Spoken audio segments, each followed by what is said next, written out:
Good morning and welcome everyone to our webinar today on the value of Smart Flock Select and genomic breeding values.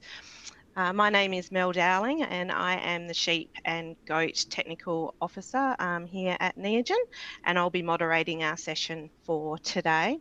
Just to start with a few housekeeping rules, there is the ability to resize the screen in front of you. So if you would like the presentation or the view of those of us on the panel today to change, you can actually select the box and resize it slightly. You will also see on the screen there is a list of resources there. There's a call to action button if you would like Greg Sawyer, our senior sales representative, to give you a consult after the webinar. And there is also a survey down there as well that we'd love you to complete towards the end of the session. Also down the bottom in the middle, there is a panel there where you can ask Q&A questions. Some of those we'll try and answer throughout the session and others we'll leave closer towards the end of the session there. So I'm just, before I introduce our panel today, I'm just going to pop a little poll up on the screen. So if everyone can see and select the option that suits them best, there's you're a producer, you're a service provider, or you're someone else.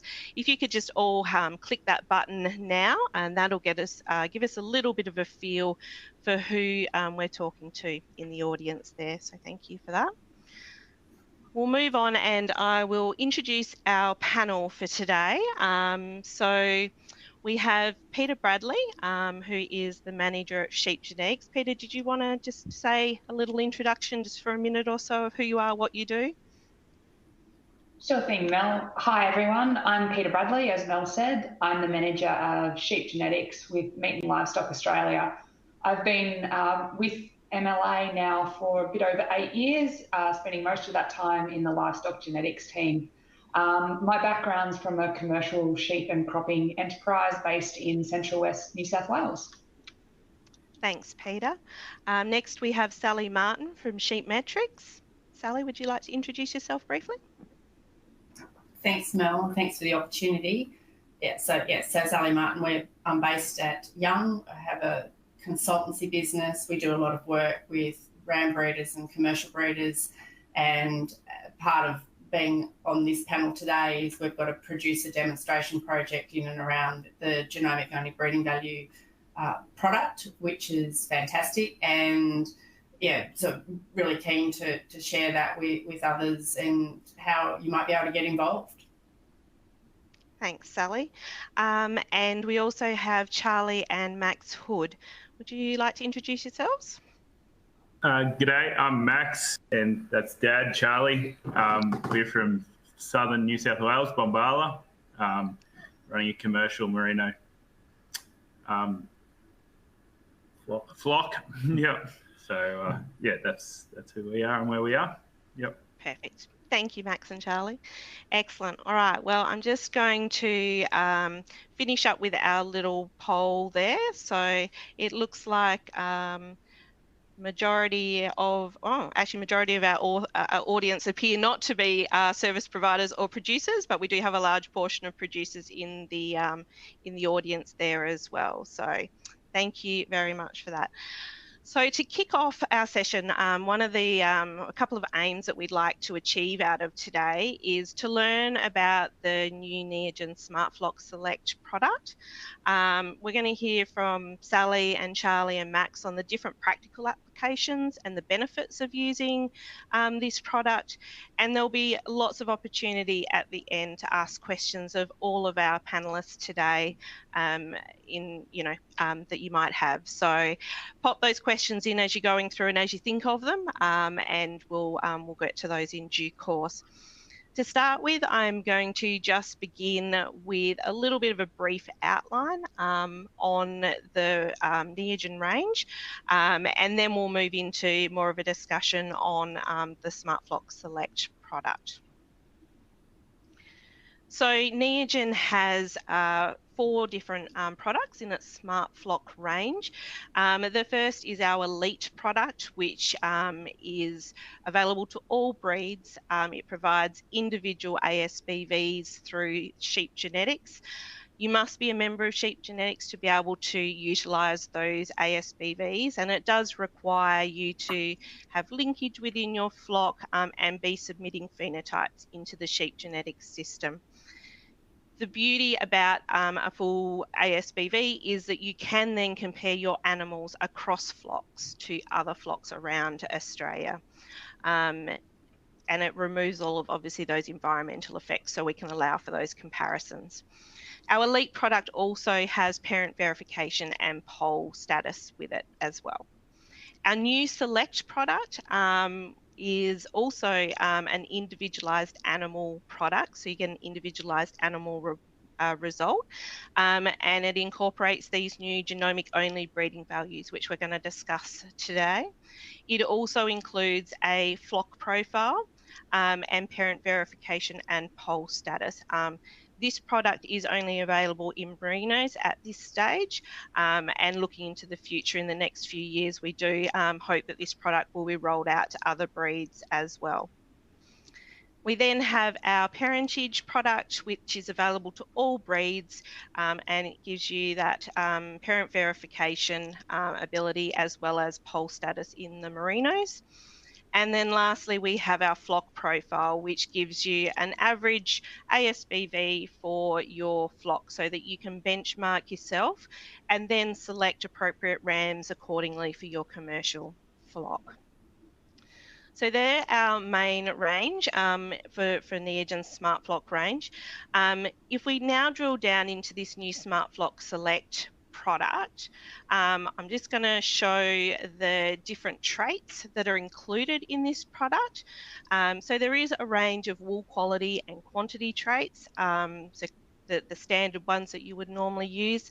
Health and welfare traits, worm egg count, breech, wrinkle, condition score, growth traits, reproduction in terms of weaning rate, and carcass, and then we have the 4 Merino Select indexes that are also available with this product. This is actually the same suite of traits that is also available for our flock profile product as well. So now that we have a little bit of a feel for where that product sits, I really want to drill down into the actual genomic-only breeding value. The genomic-only breeding value is the new technology that we're going to discuss today. And this technology is actually being developed by Sheep Genetics in conjunction with the team at AgBoo. And so I thought it fitting that we hear from Peter about what is a GBV, how does it compare to an ASBV, and how we calculate that GBV. So I'm going to hand over to you now, Peter, and if you want to answer a few of those questions for us, that would be much appreciated. Fantastic. Thank you very much, Mel. Firstly, I wanted to start off by thanking Neogen for the opportunity to come online today. It is really, really exciting to be able to discuss this new product with everyone online today, as well as present alongside Max and Charlie, who are using this product already, and also with Sally, who's really been a key driver for getting this product up off the ground, as well as our genotyping companies. So my presentation today will cover some of the basics about what are genomic breeding values and how they're calculated, and then we'll hear a bit more from Sally about what they look like, what sort of reports people get back, and then Max and Charlie about how they all fit in together. So I guess one important thing to start off with is to really consider about what does the future of sheep breeding look like. And I always like to use a bit of AI, like any good uni student would these days.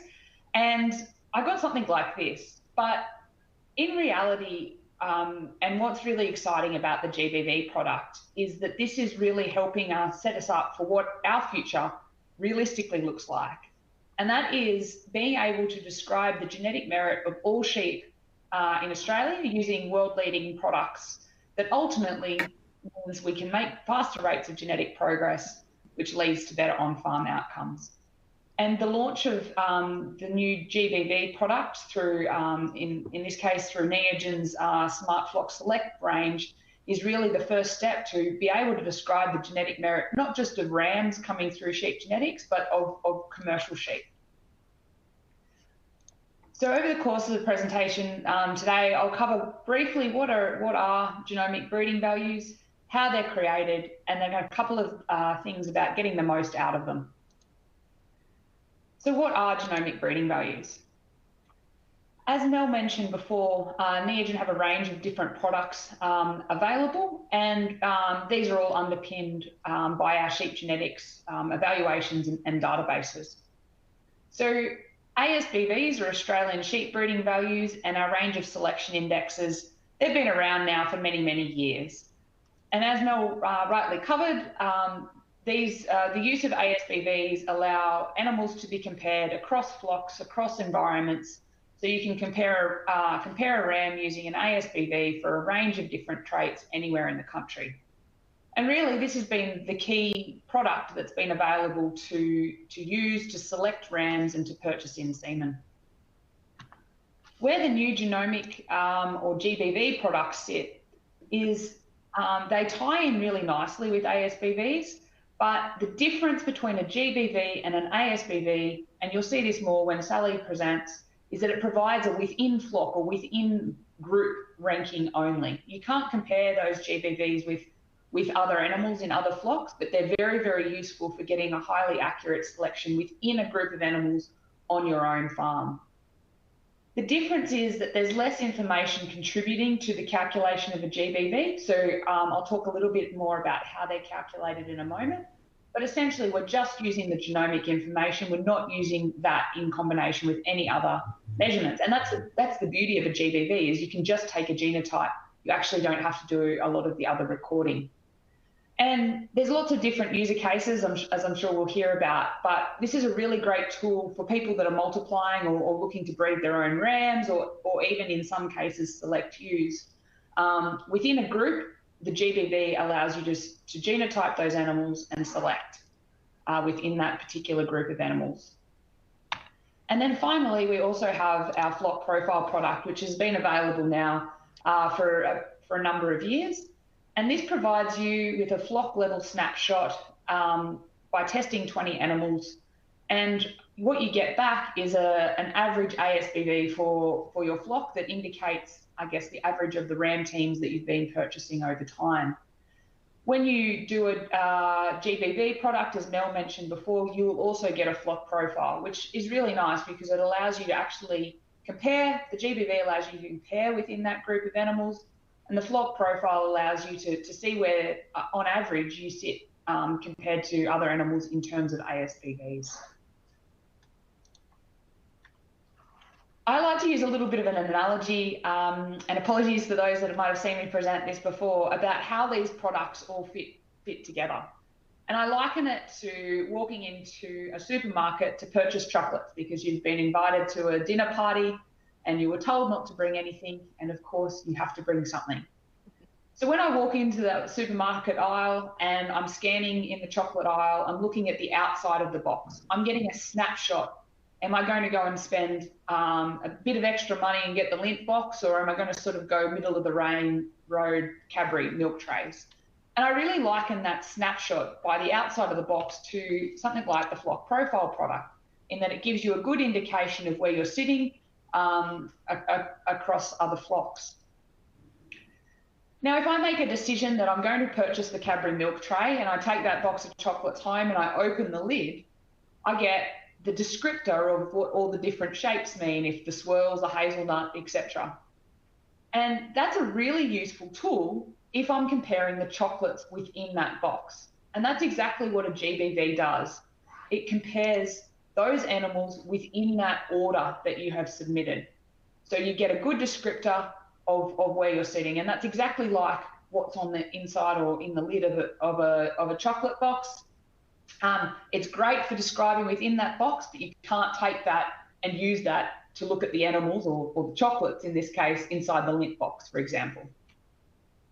And then finally, if I was to flip those boxes over, there would be a range of nutritional information and maybe even a health star rating. And I liken that to our ASBVs and index products, in that you can actually take that nutritional information on the box of chocolates and compare that to any other item that you can find in the supermarket. So that's like an ASBV or index, in that it allows you to compare not just within the box, but across the supermarket. So hopefully that's a little analogy to keep in the back of your mind as you're thinking about what do these different products mean and where do they sit. So how are we going about actually calculating these GBV products? So it's really important to note that the genomic breeding values delivered as part of the Neogen Smart Flock Select product are powered by our Merino Select evaluation. So in Merino Select, we have now more than 600,000 animals that have been genotyped and are also measured for a range of different traits. So when we have animals that are genotyped and phenotyped or measured, we call that our reference population. So that's a really important concept because I'm going to talk about that a little bit later. So when you genotype your animals, so in this case, the light green animals on the slide are animals at home that you've genotyped to access this GBV product. And what we do is we look at the relationship between those animals and every other animal in that reference population. So when you genotype your animals, we're looking at the relationship between them and the 600,000 other animals that have got a range of different measurements taken in order to calculate that genomic breeding value. So what happens is when you test your animal, we look at that relationship between the animal that you've tested and those animals in our what we call our reference population, so those light green animals here on the slide. From that, we calculate the genomic breeding value for those animals, and then what you get out the other end as the product is what Sally will show you in a moment, is our within group ranking of those animals. And then that's the product that you can then take and use and make a selection decision on. So with that in mind, that's where the product fits, how it's calculated at a very high level. There's just a couple of things, I guess, to keep in mind to get the most out of your genomic breeding value experience. The first one is that the size of the reference population is trait dependent. So that means, so I mentioned before, we have 600,000 animals with a genotype and some type of phenotype recorded in Merino Select, which is a lot of animals. So for traits that are really well measured in ram breeder flocks, so things like weaning weights, yearling weights, fleece weights, fibre diameter, for example, we've got a very, very large reference population, meaning when you genotype animals on your farm, we're finding lots and lots of relationships to other animals out there in our population. And that means we're getting a really highly accurate outcome from your genomic breeding value for those very well recorded traits. However, there are some traits that we don't have as many animals in our reference population. So examples where our reference population might be a little bit smaller are for some traits like reproduction. Not everyone is recording animals that are genotyped and phenotyped for reproduction. But does that mean it's not useful? No, it certainly doesn't. It does mean that you can still use the reproduction traits that you get in your genomic breeding values, but it is something to be mindful of, that we do have some traits that are more recorded in reference populations than others. So what does that mean for what you can do, or how do you interpret the results? It's important to note we do have a product that will be added to our flock profile test, which you'll get with your GBVs, that is going to describe the relationship of the animals that you've tested with that reference population, and that will be added very shortly. But what you can do now is, if you're wanting to use GBVs to, say, multiply rams, and you're using outside AI size, or you're purchasing rams to using your multiplier from flocks that are in Merino Select, that's a really good step forward, ensuring that the flocks that you're buying in genetics from are genotyping and phenotyping within Merino Select, and having that conversation with them about what traits are they measuring. And you can also ask your RAM source for their data quality score and about a little bit about their breeding program to make sure that they are recording the traits that you're interested in using the GBV product for. Perfect. Thanks a lot for that, Peter. Appreciate that. So if anyone's got any questions out of that, please pop those questions down into that Q&A box at the front, down the bottom of your screens there. And we can ask those questions towards the end of the session.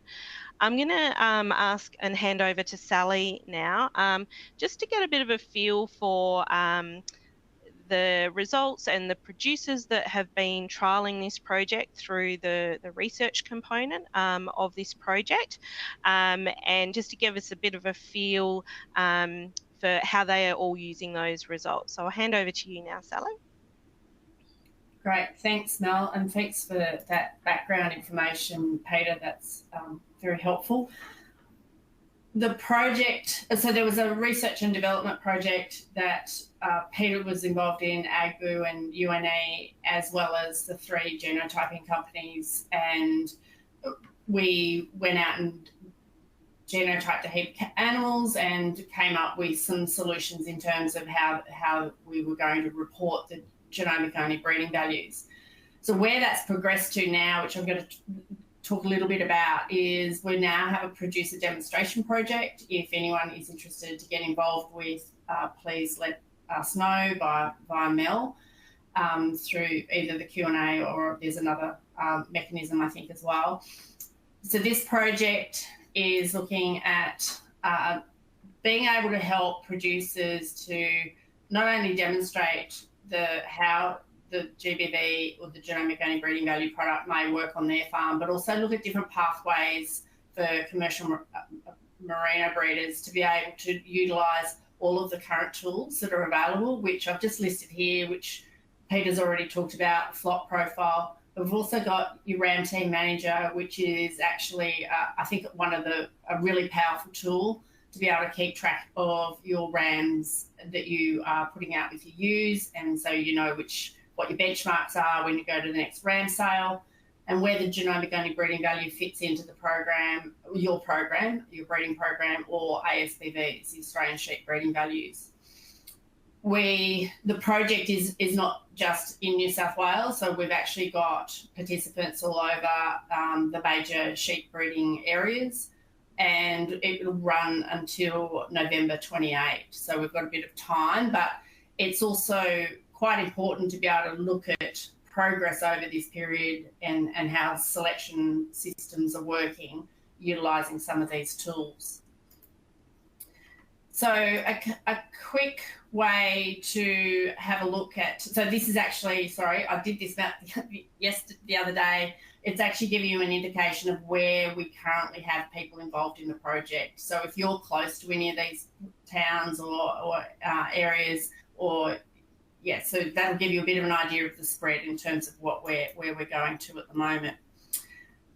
Where we're seeing people potentially could use the GBVs is where you might be breeding your own rams already, and you're either purchasing or you have using AI sires, and you're starting from scratch in terms of you might be collecting some basic phenotypic information, but you want to progress in terms of being able to get some more accurate information on your selection system.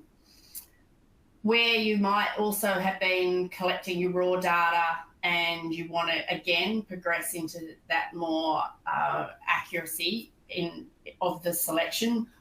One of the biggest challenges we've got with raw data is birth type and date of birth. And if we're not able to account for a lot of that, then some of the raw data could be confounded if we don't take that into consideration. And what Peter described before is the genomic-only breeding values, and also your ASBVs, if you're putting your data into sheep genetics, starts to account for a lot of those fixed effects so that we're actually looking at the genetic differences. not just the phenotypic differences. We do have a number of breeders that we've been working with that have started using the genomic-only breeding values as a segue to then start to submit their data into sheep genetics. And Max and Charlie will give you a bit of an idea in terms of how they're using it on their farm in a minute. We've also come across a number of breeders who have been putting their data into sheep genetics. Maybe their data quality is not up to scratch and they're not happy with not necessarily the results, so don't take that the wrong way, but they're very time poor. So to be able to do it really well and have really good data quality, they've now decided that they're going to go from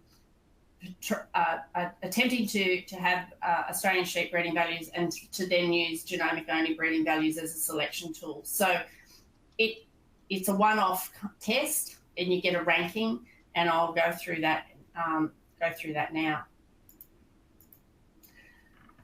So when you get your results, what you will start, as Peter alluded to, it is within flock, and you're going to get a ranking of those animals within that mob or cohort that you've tested, and it'll be for all of the traits that Mel outlined, and it'll be from 1 to 10, where 1 is the animals that are in the top 10% for that particular trait, and if you get a 10, they'll be in the bottom 90th percentile for that particular trait and or indexes.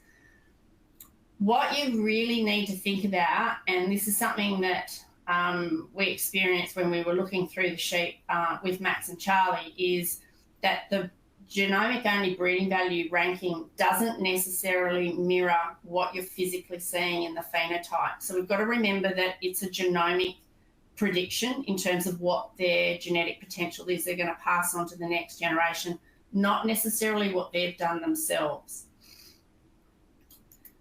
So this is a very busy spreadsheet, and this is an indication of how your results will come back initially.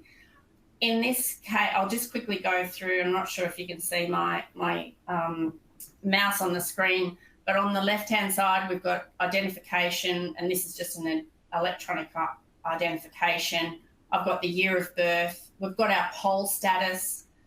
For this particular group of animals, we actually had the sire and the dams already genotyped as well. So we've now got full pedigree on these animals. So we, as Mel said, we can get parentage, and we've recorded sex.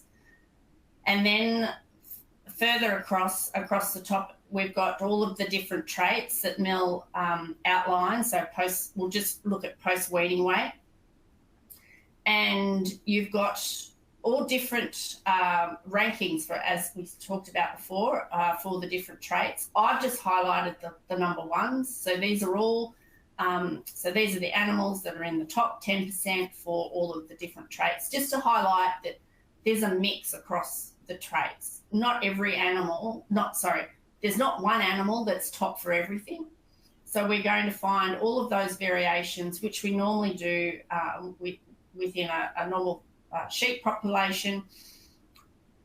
How we've been using this is we might pick a index. So there's indexes over further on the right-hand side, and we might rank them on that. And then depending on our breeding objective, we'd then go to the breeding values, the GBV values, to then fine-tune our selections. So I hope that makes sense. So that's basically the way that you're going to get your results at the moment. What we've done, and this is looking at also with what Charlie and Max have done, is that they've actually gone in and we've tested multiple year drops.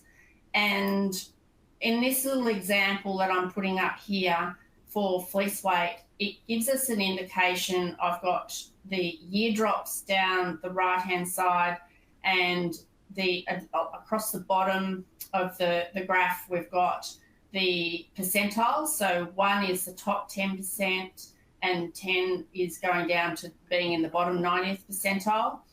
And we've ranked the flock across years. So Peter talked about we're just within flock, but we can look at across years within that flock, which I actually think is a pretty cool option to be able to look at. Are we on track with our breeding objective? We've still got animals that are really good for, that are in older age groups, which you would expect, but we're starting to see in this particular example, a greater proportion of the 24 drop being in the top rankings for fleece weight, which is just one of the traits that I've pulled out. And I've done the same thing here. This is looking at the Merino Lamb Index for another participant that's in the project, and they had a much more aggressive approach to their breeding objective.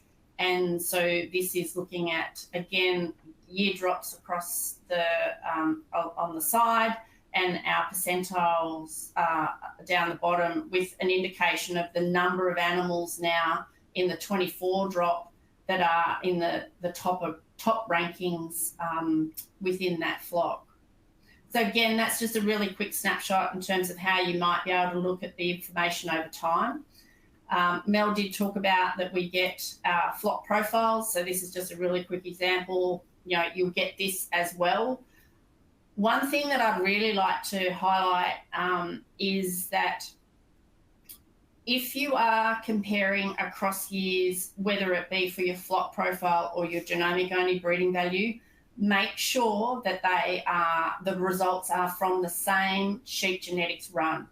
I can't stress that that's really important. So even if you print it out 2 years ago, it's out of date. You need to make sure that you're comparing apples and apples, and they need to come from the same sheep genetics run. So I think that's probably one of the key take-homes.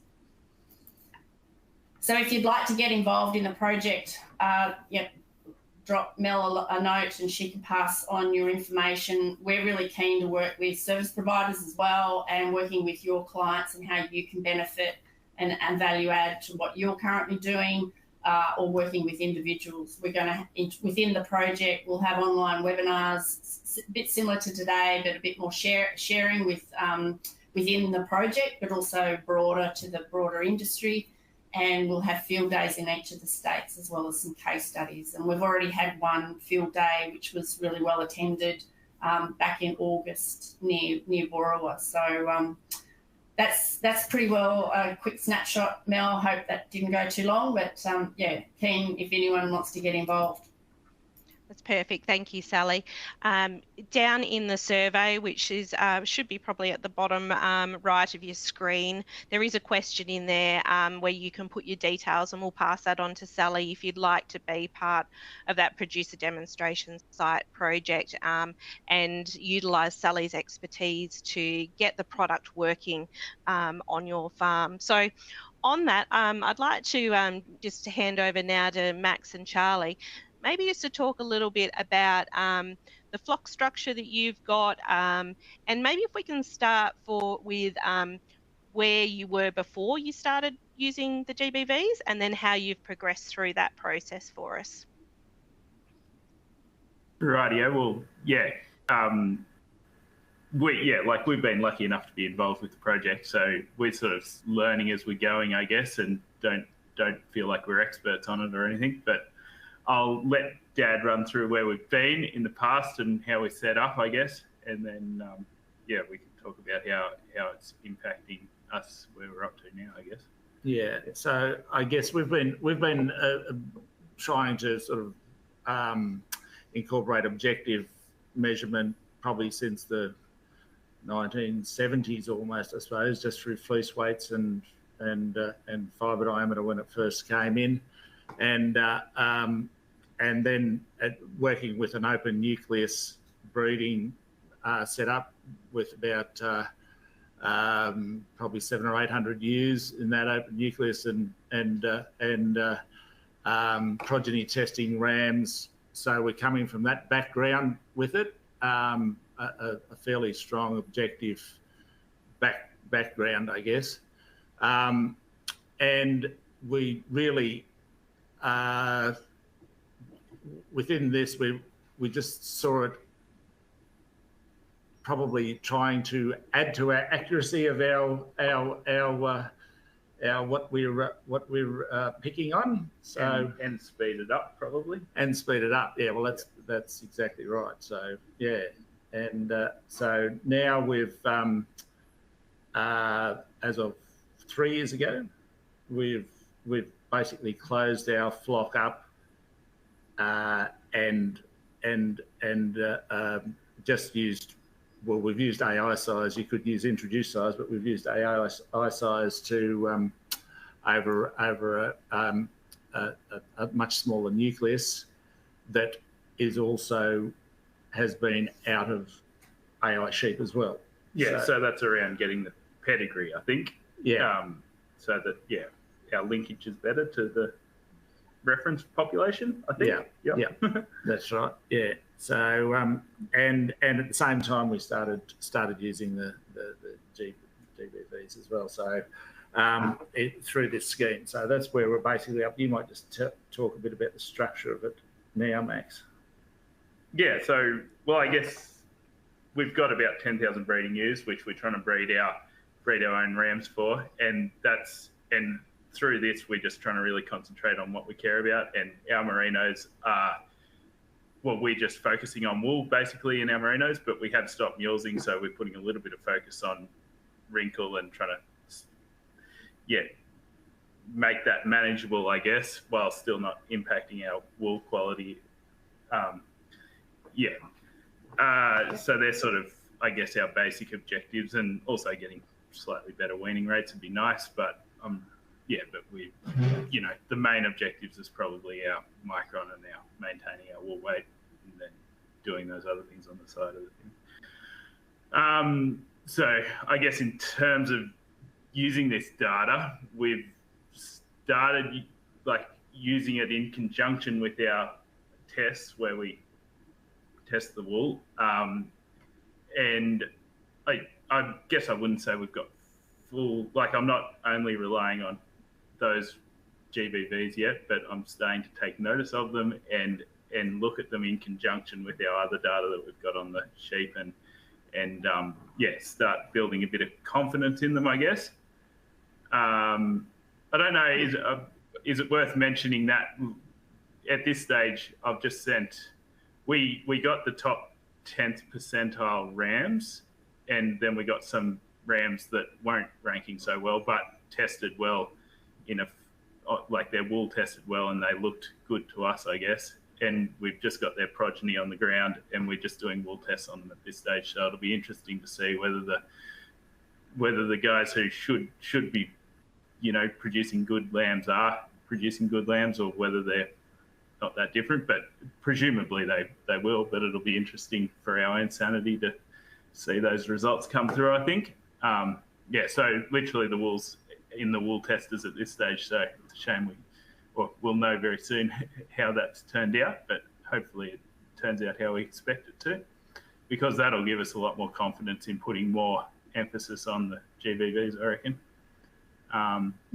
But it still feels like pretty early days to us, because the rams that have been involved in this project are we've got one lot on the ground and one lot are just about to go out this year, I guess, and then some are still in the cradles as of today, getting their DNA tests done. So one problem we have had, and it's been a management problem from our behalf, but we're sort of during that changeover, we've probably by reducing the number of our sheep that we were mating and things in the nucleus, because we were trying to get the linkage. That's right, because we needed the linkage through the ewes as well. We're probably struggling a little bit with our rams, that we needed either to have a bigger nucleus that we were mating, or needed to keep some ram breeding going on the side or something at this stage. So we're probably able to use a lot more of the rams that we're getting on the ground, but it's probably a little bit of a challenge.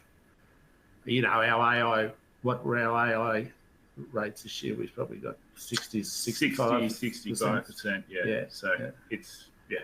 So anyway, it's about balancing that out and working out how much selection pressure we want to put on our rams and all those things, which we're still sorting out. So it's an ongoing thing. Yeah. I guess not that it's a big deal, but you're basically stepping back from being in charge, and I'm moving into this, so it's been a good time to start getting involved in this because it's I guess it's where I'm starting from in a way. Yep. Perfect. Any other thoughts or questions? Or yep. Yeah, just I suppose a really practical question for you. So, you've got your GBVs back, and then I'm assuming you are then just sliding your measurements that you're doing on farm next to those results. How are you then joining those two together? Sally's probably working some magic behind there somewhere. Is there a formula or a bit of are you sort of developing a bit of a customized index to analyze both of those sets of data together? So how you get your wool test ranked and everything. Yeah. And then we're looking at the percentiles, I guess, and we've been sliding them together, I guess, and having a look at them in conjunction with each other, and and plus subjective things as well. We have been checking. We're pretty strong on fleece rot and things like that. So so I guess I just have my computer in the yards, and someone's in the race holding the ram, get his number, look it up, check out the genetics, and check out what the fleece sets are telling us. And I'm not. How much are you doing from your end, Sally? Exactly with that. I think you're obviously doing a bit. No, I think you've summarised it well. It's basically having the information at your fingertips when you're looking at the sheep, because you're using both. As you said, Charlie, you're visually assessing them. You're looking at structure, and all of those things have got to be fit for purpose in as part of your breeding program, and you're pairing up the visual. Some of the raw data, but also with how that's fitting with your genomic only breeding values. I guess it's worth noting that you have been generating kind of flock breeding values within flock for a number of years, and you've been relying on that information as well. So you're effectively utilising that raw data in a particular way, which has been consistent for a while. So being able to transition and be confident with the genomic only breeding values, I think what you've been doing is a really good way to marry the two until you become more confident. I think was a really good point that you made, and with the kind of mini sire evaluation that we've set up on your place, where we're comparing those top ranking and the bottom ranking rams, it'll be really great to see how that information comes out as well. Perfect. So are you, with some of the other breeders that you're working with, are you finding that they are looking at those individual GBVs according to the traits, or are they more sliding towards using the indexes, or just a mix of both? Be a mix of both, Mel. I think depending on their breeding objective, we would select one index and rank on that, and then fine tune with the GBV on the individual traits, depending also on what emphasis they might be maybe focusing a bit more on, but maintaining, say maintaining micron, but putting more emphasis on breech wrinkle or something like that. No different probably in the logic and the thinking that you would use if you're selecting a ram or using ASBVs. So I think the concepts and the methodology is very similar.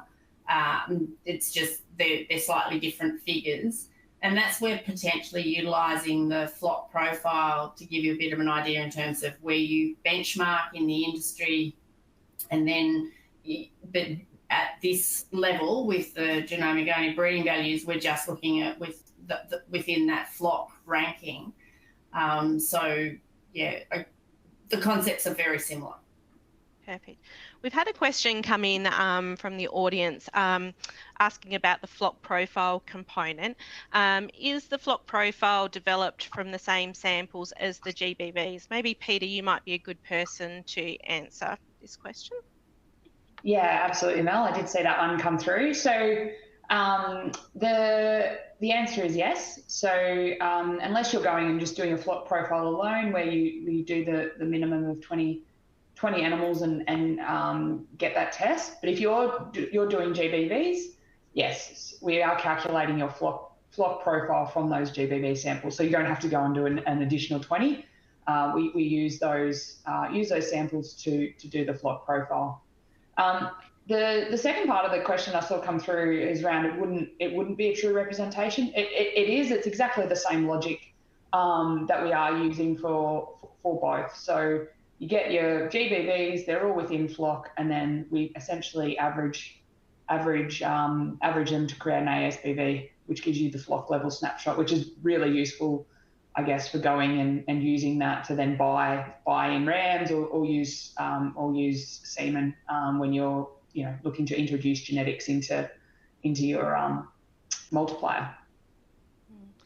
I guess that sort of probably as well brings us or highlights the point that when you're thinking about using these GBVs, it's really important to probably think about what you want to get out of it in the end. So in terms of like, have you got a nucleus that you're breeding your own rams? And so what portion of that nucleus is worth testing? And that comes back to how relational the results will actually be. So there's probably a lot of thought that needs to go into okay, let's assess our situation. Let's look at what we've got in front of us here, so that the rankings that you get back in the GBVs will be meaningful to what you're looking at, and that links in a little bit to that flock profile. What is going to be meaningful to you when you're assessing this? I don't know if Peter or Sally have anything to add to that.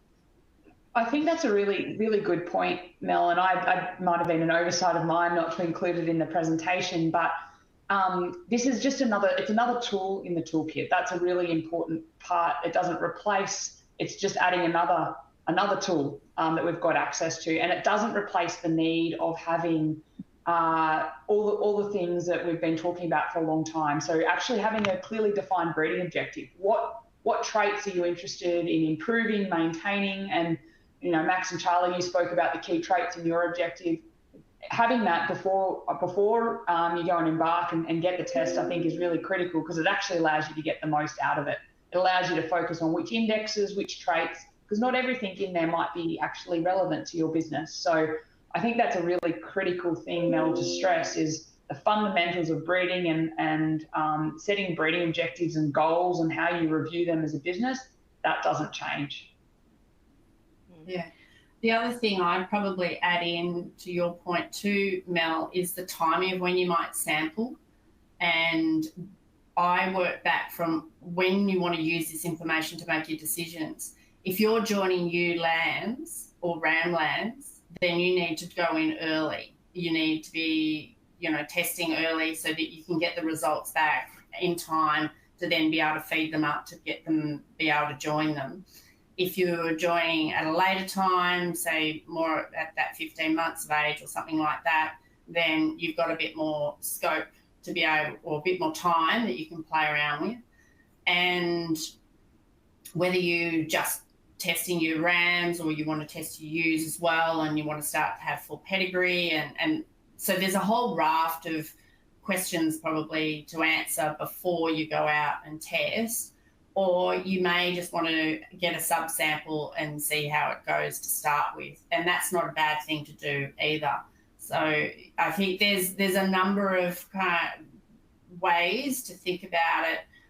And I would always come back to, and Charlie and Max said it before, and everyone has as well, but your breeding objective and what you're trying to do, and how that's going to fit in with your program, I think is going to be a key component.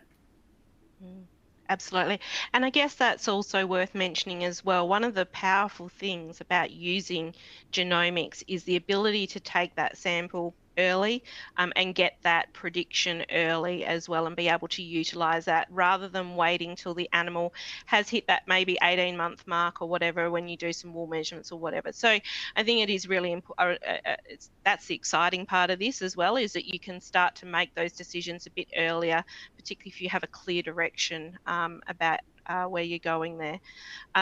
Just a follow-up question from the audience about the flock profile. And I think we've covered this, but it might just be worth just reiterating here. So the question was, I thought your sampling for, I'm assuming it's a merino flock profile, is likely to be biased if you are sampling your ram nucleus. Yeah, it is a good point. It's not necessarily biased, but what we probably need to consider here, Mel and Sally, you framed this really nicely, is remembering what animals you've sampled and what group and what that actually represents. So for example, when you do a flock profile on, say, your maiden ewes, that's representative, it's certainly not of the rams that you bought that year. It's often, a few years ago, that's a reflective of the rams that you were purchasing 4 or 5 years ago, depending on the age of the animal. So that's really important thing because of genetic lag, and you've used those rams and you've got daughters in your flock. So I guess that is really important in terms of the interpretation of that flock profile going forward. The way I really like it with how it works with GBVs is traditionally we've sort of said do a flock profile, monitor your ram team average using ASBVs, and then maybe do another one in a few years' time.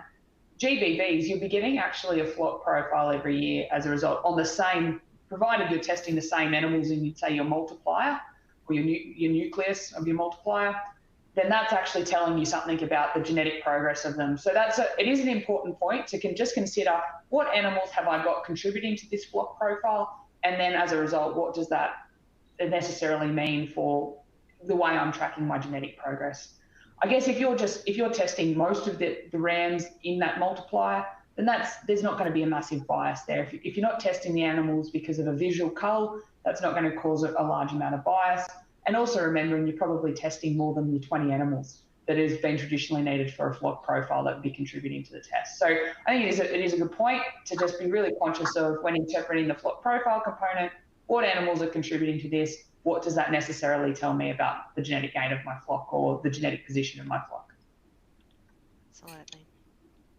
And those 2 flock profiles that I put up earlier, I can flick back to them. They're actually, can I do that?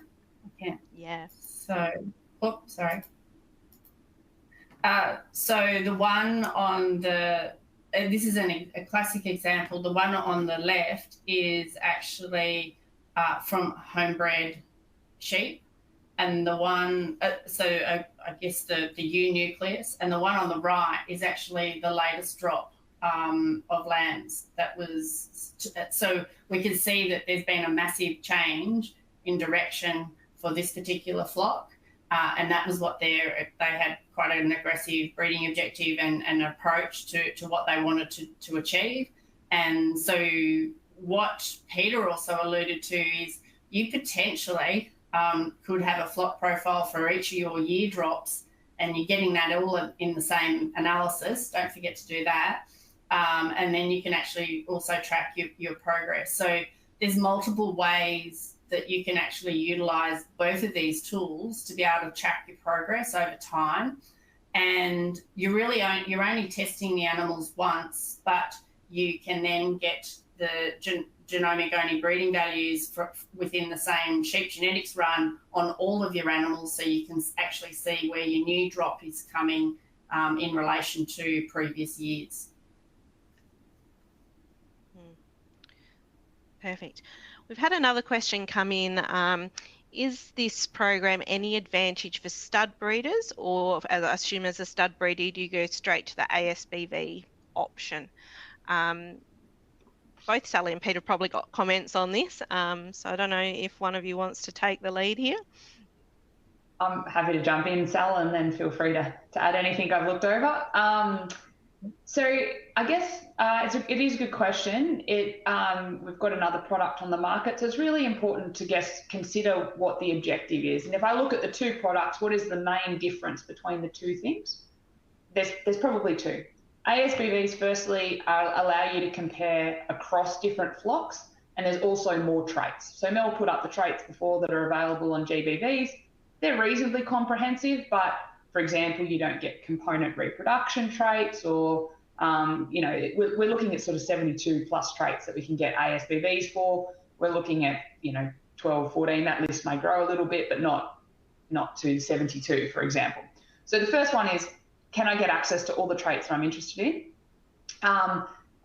The second part is, of course, then as a stud breeder, are you wanting to compare to other flocks around the country to sell rams?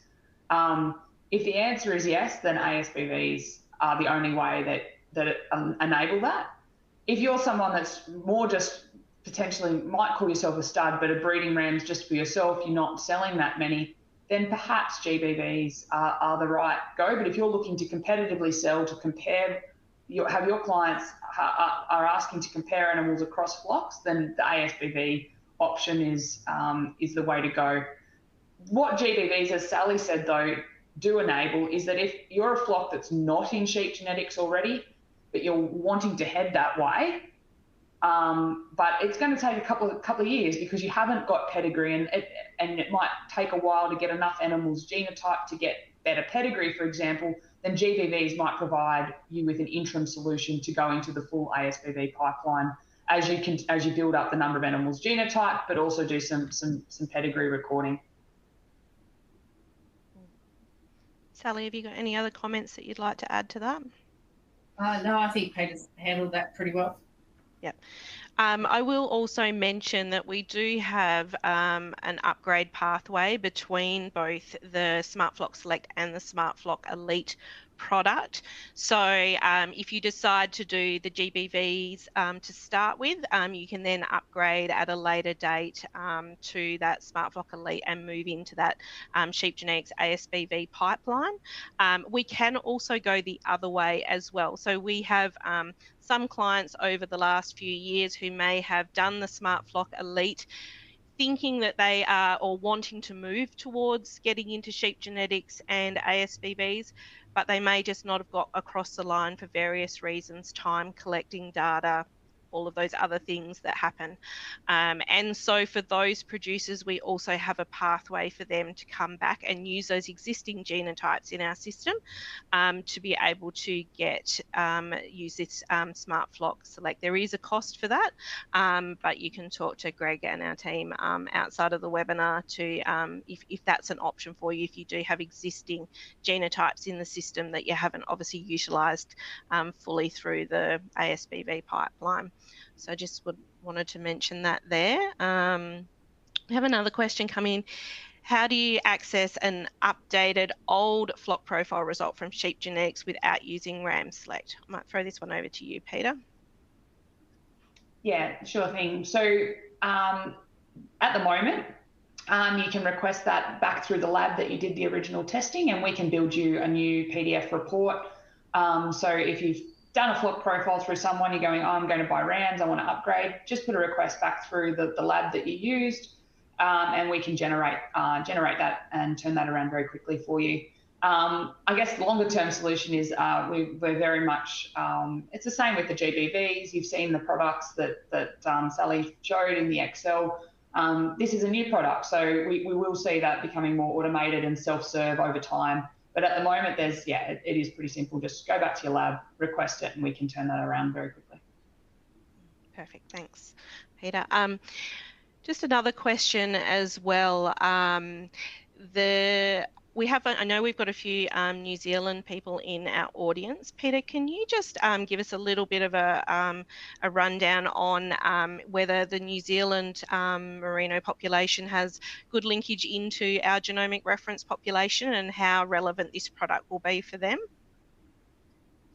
Yeah, that's a great point, Mel. So I don't know if everyone is aware, but sheep genetics based in Australia, we have Merino Select and Lamb Plan, and yes, we do have a large proportion. Just under 10% of our Merino Select numbers that come in each year are actually New Zealand Merinos. The New Zealand Merinos are also very well linked to our Australian, what I was describing before in the reference population, because there's a lot of, whilst we can't import semen from New Zealand, there's a quarantine reason we can't do that. We export a lot of our Merino Select clients export semen to New Zealand, meaning there's good genetic linkage across the ditch.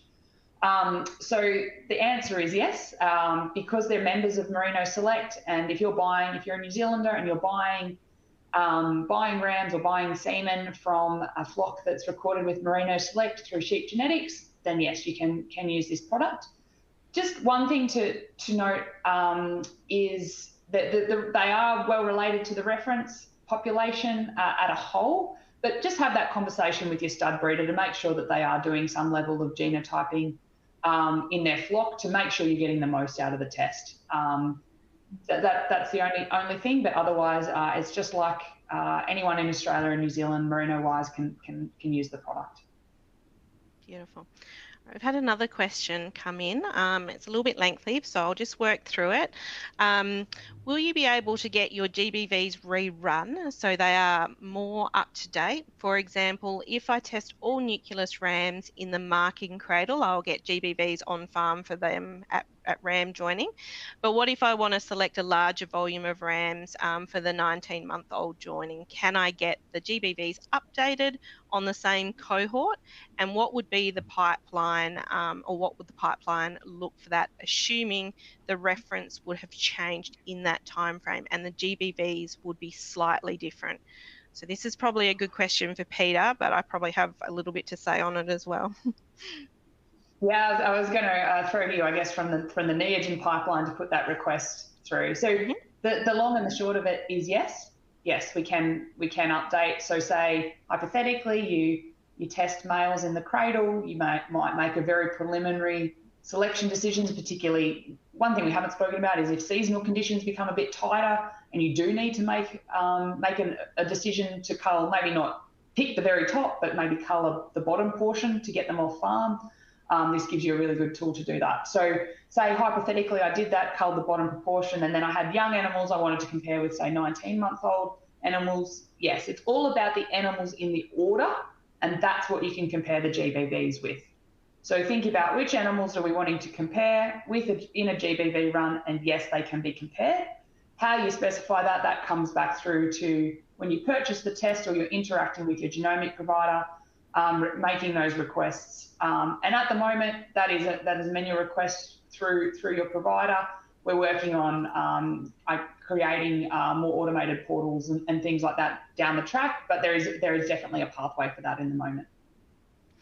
Yep, perfect. So just from a Neogen point of view, so we are currently in development.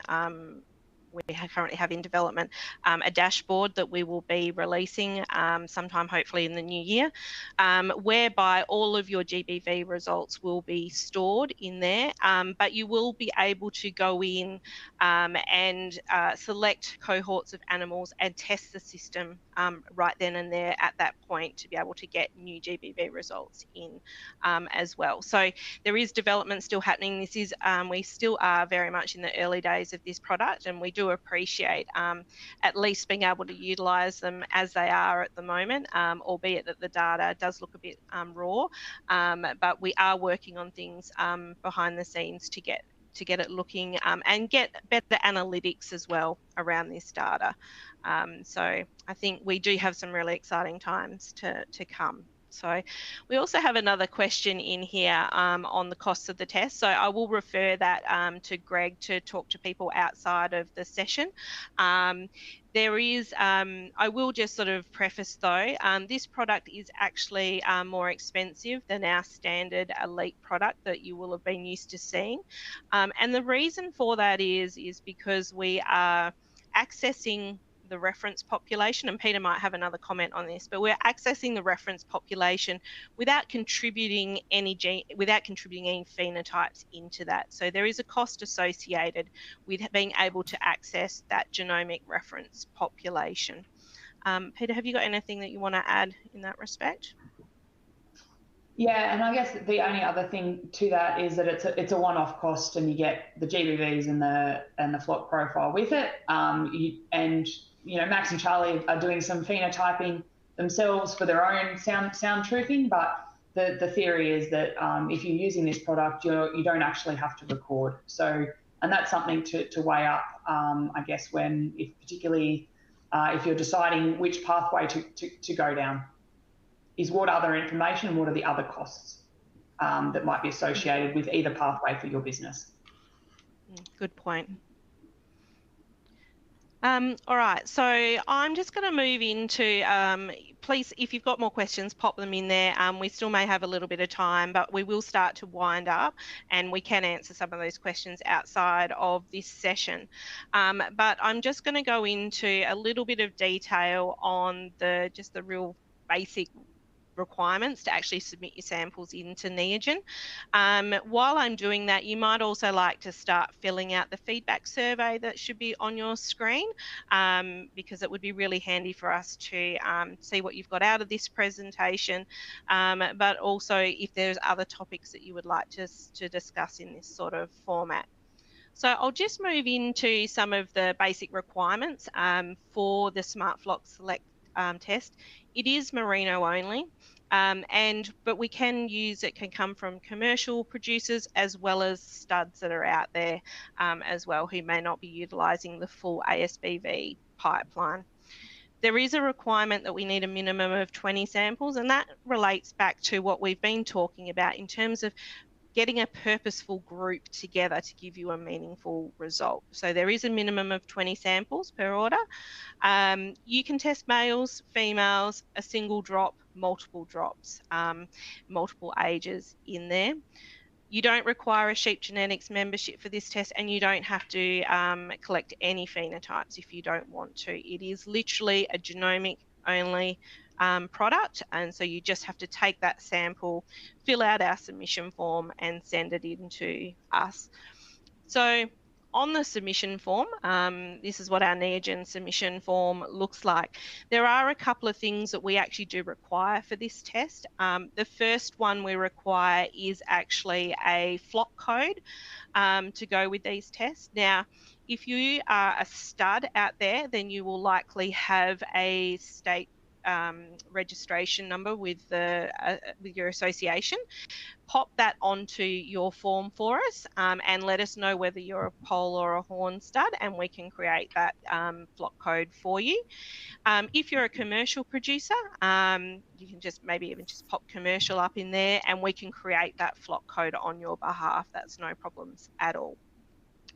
In terms of when you fill out the form and send the samples in, we actually are required to create a sheep genetics ID for these samples. And there's a few elements that we need to be able to create a sheep genetics ID. One is the creation of that flock code. We also do need to know the year of birth of the animal. So that is essential that that column is filled out on the submission form. And we also need a 6-digit animal ID. Now, best practice within the industry is to use the last 2 digits of the birth year of the animal and then the 4-digit tag number that's physically in the animal's ear. So that is a really good structure to use, and I would highly recommend that you use that structure. But if you have another structure, that's okay, we can work with that, but we do need that animal ID to be 6 digits long so we can create that SG ID. And then obviously you just select the test type as Smart Flock Select on our form, and email that into us at naasheep@neogen.com. You can also use the Sheep DNA website to order any TSUs that you do require there. And finally, I just want to also outline that the results are actually delivered in 2 parts. So the process is the samples come in and they go through our lab. That lab process takes about 3 to 4 weeks. At the end of that process, we will give you any parent verification results if you require that, and also the pole horn status of those animals. After that point, we need to wait, or those genotypes need to wait for the next Merino Select run to happen. Now, that Merino Select run only happens fortnightly, and it does take just over a week or so to run at the moment. So there is a time lag there that we need to wait for that run to happen and finish before the GBVs can actually be generated, and also the flock profile be generated as well. So just bear that in mind when you are when you're sending samples in, that I would probably, to capture that whole pipeline, I would probably allow a full 8 weeks for that whole pipeline to complete itself. If you're lucky enough for your genotypes to finish in the lab right before the Merino Select run happens, then you're probably looking at a 4 to 5 week turnaround. But in reality, I think we're probably sitting closer to that 8-week mark. So just bear that in mind if you are wanting to use this data at classing or when you're making some selections on your farm. That's really crucial that you've got that extra lead time there. Some of our clients I know are probably used to that quicker parent verification turnaround time. So just be aware that we have to wait for that Merino Select run there. So we don't have any other questions at the moment, so I might wrap things up there. Thank you very much to our panelists today, Peter, Sally, Max and Charlie. Really appreciate your time and the wealth of knowledge that's been shared today. I just want to thank the Neogen team behind the scenes today as well. So if you would like a consult with Greg Sawyer to talk about pricing or the product any further, there is a button up there on your screen that you can press to get a consult, or pop your details into that survey as well. And we'll be in touch with you. So thank you very much. Thanks, Mel.